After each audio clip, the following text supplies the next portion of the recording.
বাঙালি অংশের মানুষ কেন সেখানে থাকবে? এবং তখন থেকেই গণমুক্তি পরিষদ, এই রাজ্যে গণতান্ত্রিক আন্দোলন এটা গভীরভাবে অনুধাবন করতে সক্ষম হয়েছিলেন যে না,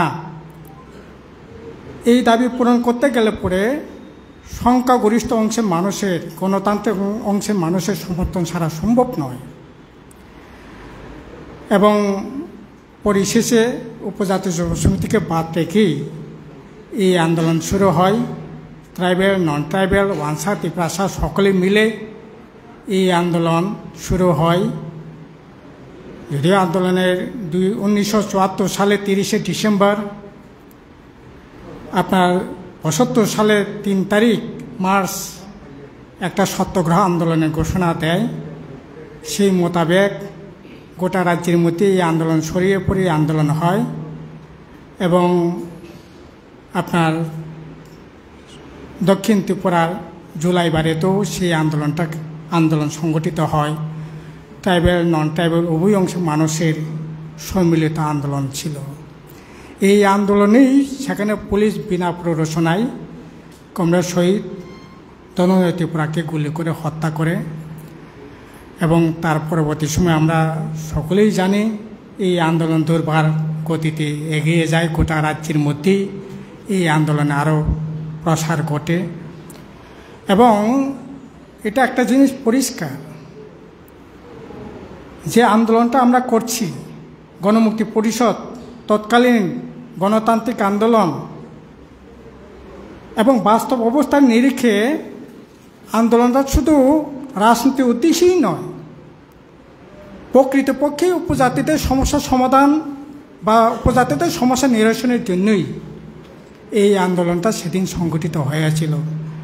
এবং আপনারা দেখেছেন এই আন্দোলন যত তেজি হচ্ছে, মানুষ ঐক্যবদ্ধ হচ্ছে, ট্রাইবেল, নন ট্রাইবেল।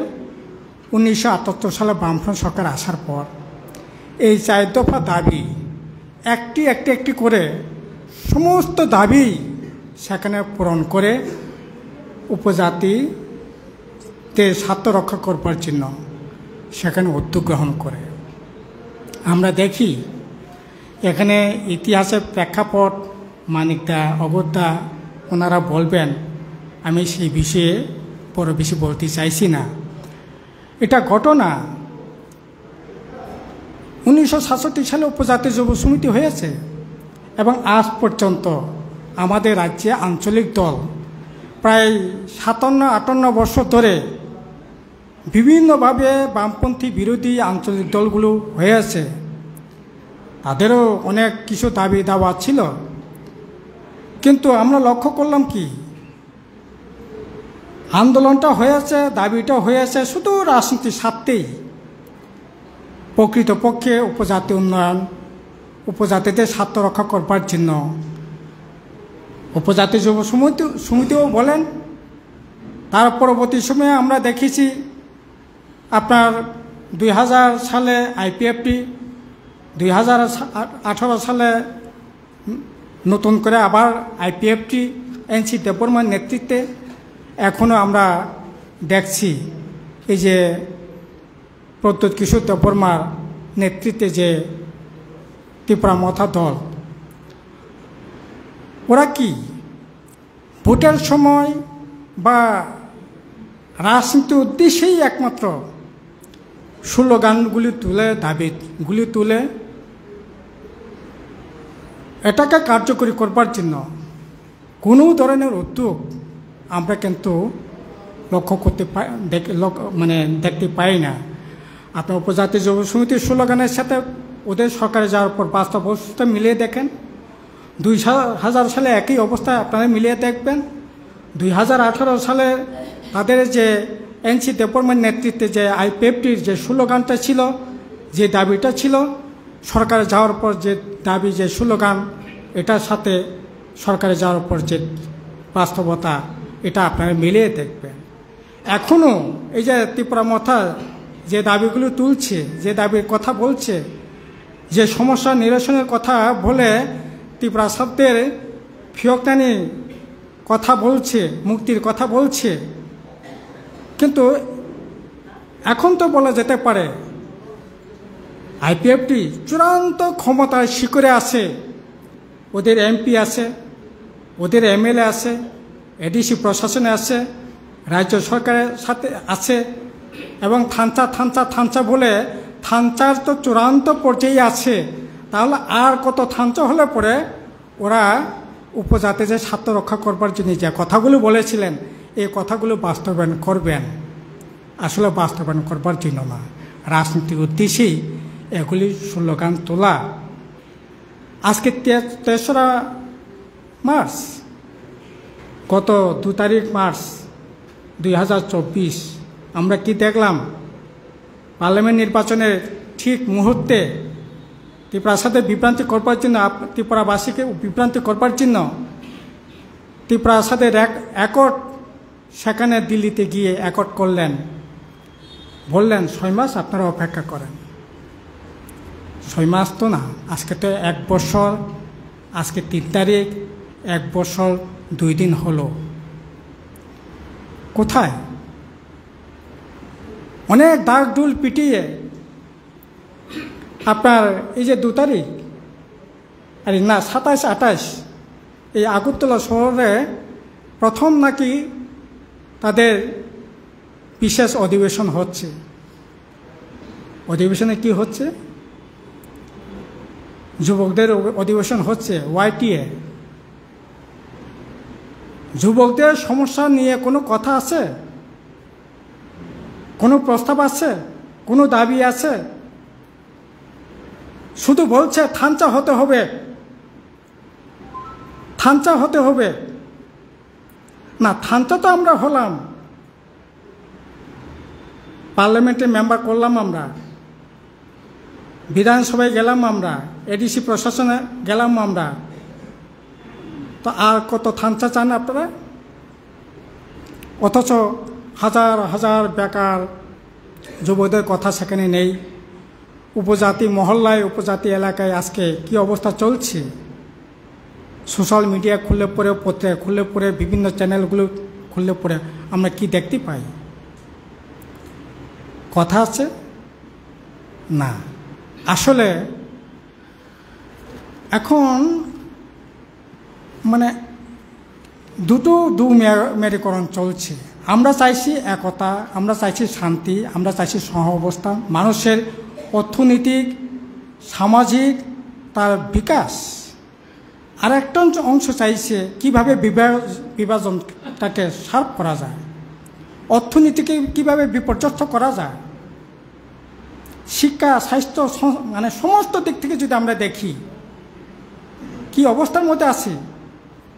এই যে এখন মাধ্যমিক পরীক্ষা চলছে, আমি একটা এক্সাম্পল আপনাদের সামনে উপস্থিত করব। মাধ্যমিক পরীক্ষা চলছে, কি আমরা দেখছি? 2018 সালে মাধ্যমিক পরীক্ষা দিচ্ছে এ রাজ্যে 49,000 ছেলে মেয়ে। 2023-এ মাধ্যমিক পরীক্ষা দিয়েছে 34,000। 2024-এ মাধ্যমিক পরীক্ষা দিয়েছে 32,000। আর 2025-এ এই যে এখন মাধ্যমিক পরীক্ষা চলছে, এখন কতজন মাধ্যমিক পরীক্ষা দিচ্ছে? 28,991 জন। আর মানুষ তো বেড়েছে কোথায়?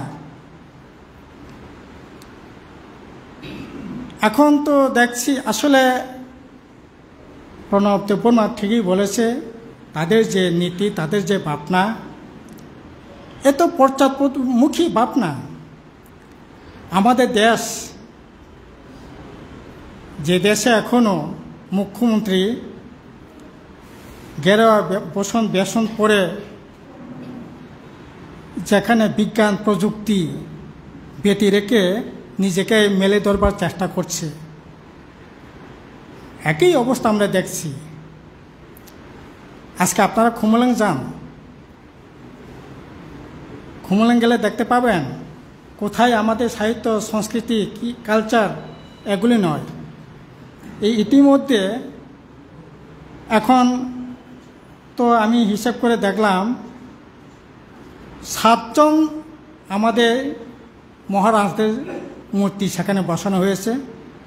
1 জন মহারানী, সাতজন মহারাজার মূর্তি, সেখানে ঠিক আছে মূর্তি বসতেই পারে, কিন্তু ভাবনাটা কি? পশ্চাৎমুখী ভাবনা, সামন্তবাদী চিন্তা। এইরকম অবস্থার মধ্যে দাঁড়িয়ে আসলে প্রকৃত সমাজ বিকাশ, জাতি গঠন কখনোই হতে পারে না, হয় না। কাজেই এইরকম অবস্থার মধ্যে দাঁড়িয়ে আজকে ধনঞ্জয় ত্রিপুরা যে দাবি নিয়ে লড়াই করছে, এই দাবি এখনও শেষ হয়ে যায়নি। এটার গুরুত্ব আরও এখন বেড়ে গেছে। 1978 সালে ধনঞ্জয় ত্রিপুরার স্বপ্ন পূরণ হয়েছে। বামফ্রন্ট সরকার ককবরকবাসীকে স্বীকৃতি দিয়েছে, মাস্টার ডিগ্রি নয়, এটাকে পিএইচডি করবার জায়গায় নিয়ে গেছে। এখন এই ভাষাটাকে আরও কিভাবে বিকশিত করা যায়, আমরা লড়াই করছি ককবরক অষ্টম তফসিলে অন্তর্ভুক্ত করবার। আমরা লড়াই করছি এই ককবরক ভাষার বিকাশ আরও সম্প্রসারণ ঘটানো। কিন্তু এই যে সরকারটা আছে এখন এডিসি রাজ্যে, ককবরক ভাষার জন্য একটা নতুন বই, একটা নতুন পাতা সংযোজিত হয়েছে বলতে পারবেন না। দাগদুল পিটিয়ে বর্মরার নাম হাতাই কত রেখেছেন। আরে হাতাই কত নাম রেখেছে, ঠিক আছে, ভালো হয়েছে। হাতাই কতর যে নামটা রাখা হয়েছে, এ তো নোটিফিকেশন হওয়া চাই, রেভিনিউ ডিপার্টমেন্ট থেকে তার নোটিফিকেশন চাই, কিন্তু এখনও কোনো ধরনের নোটিফিকেশন হচ্ছে না। ওই ক্যাবিনেটে একটা মেমো বেরিয়েছে, হাতাই কতর হয়েছে, বা সবাই বলছে হাতাই কত। আরে আপনার নাম যখন হবে তখন তার রেকর্ড হবে, গ্যাজেট নোটিফিকেশন হবে, এগুলোর কোনো কিছু ভালোই নেই। শুধু কি করে মানে চমক দিয়ে, চমকের পালাই চলছে আমাদের রাজ্যে। কাজেই আমাদের এই লড়াই করতে হবে। আমরাই একমাত্র সংগঠন করছি, পার্টি করছি, যেটা প্রকৃতপক্ষেই জনকল্যাণে যা পারি আমরা আন্তরিকভাবে সুযোগ পেলে করবার চেষ্টা করি।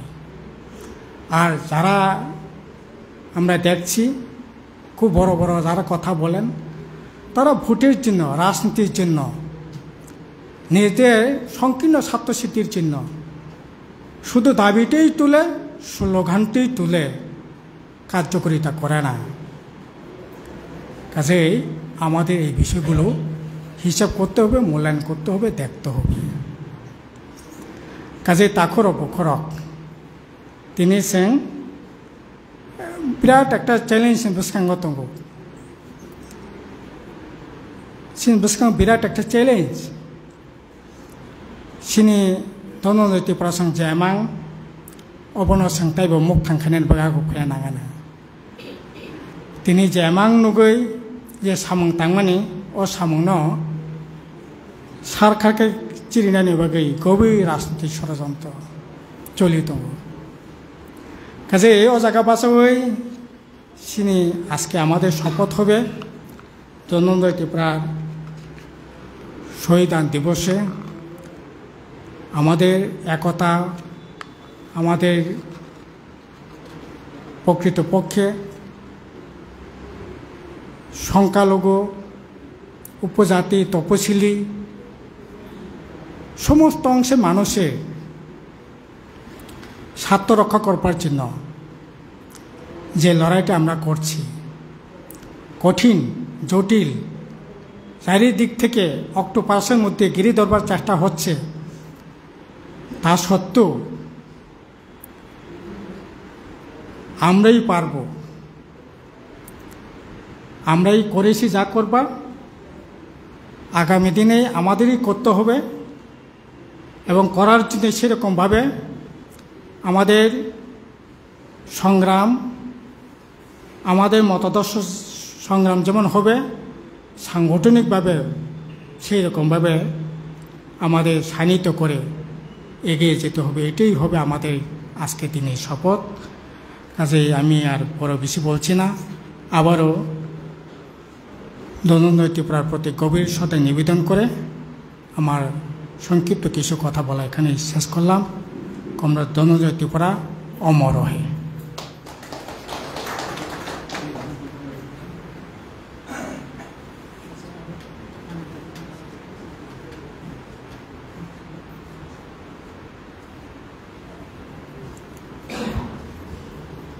এখন বক্তব্য রাখবেন পার্টির পলিট ব্যুরোর অন্যতম সদস্য কমরেড মানিক সরকার।